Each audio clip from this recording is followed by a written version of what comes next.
പൊതുസമൂഹം മൊത്തം ഇവർക്ക് സപ്പോർട്ടാണല്ലേ അപ്പൊ? പൊതുസമൂഹം എന്നൊന്നുമില്ല. ആൾക്കാർ വളരെ ഭയങ്കരമായിട്ട് റിയലൈസ് ചെയ്ത് തുടങ്ങിയെന്നേ. ഇപ്പൊ എന്താണ് ഇപ്പൊ പാലാ ബിഷപ്പ് എന്താ പറഞ്ഞത് ലവ് ജിഹാദിനെ പറ്റി? ഈ ലവ് ജിഹാദ് എന്ന് പറഞ്ഞാൽ ഇപ്പൊ TCS ലവ് ജിഹാദ് പ്രൊപ്പഗൻഡയാണോ? 9 ഹിന്ദു പെൺകുട്ടികള് പുറത്തു വന്ന് പോലീസിന്റെ അണ്ടർ കവർ ഓപ്പറേഷൻ ആണത്.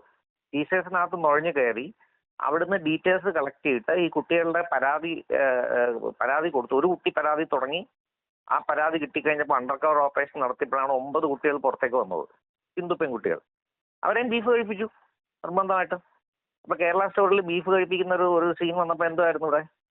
എല്ലാവരും ബീഫുമായിട്ട് ഇറങ്ങിയില്ലേ? കപ്പയും ബീഫും ഏത്തക്കാപ്പവും ബീഫ് എന്നൊക്കെ പറഞ്ഞ്, ബീഫാണ് കേരളത്തിന്റെ സംസ്ഥാന ഭക്ഷണം എന്നൊക്കെ പറഞ്ഞ് ഇറങ്ങിയില്ലേ?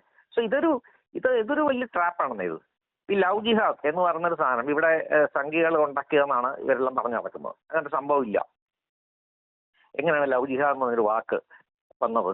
2012 ജസ്റ്റിസ് KT ശങ്കറിന്റെ ഒരു ബെയിൽ ആപ്ലിക്കേഷനിൽ ഓർഡറിനകത്താണ് ലവ് ജിഹാദ്. അതും കേരളത്തിലെ DGPമാരുടെ സ്റ്റേറ്റ് പോലീസ് ചീഫ്മാരുടെ എല്ലാം റിപ്പോർട്ടുകൾ വെച്ചിട്ട് ആ റിപ്പോർട്ടിന്റെ അടിസ്ഥാനത്തിലാണ് ലവ് ജിഹാദ് അല്ലെങ്കിൽ റോമിയോ ജിഹാദ് എന്ന് പറയുന്ന ഒരു പദ്ധതി ഇവിടെ കേരളത്തിൽ ഉണ്ട്.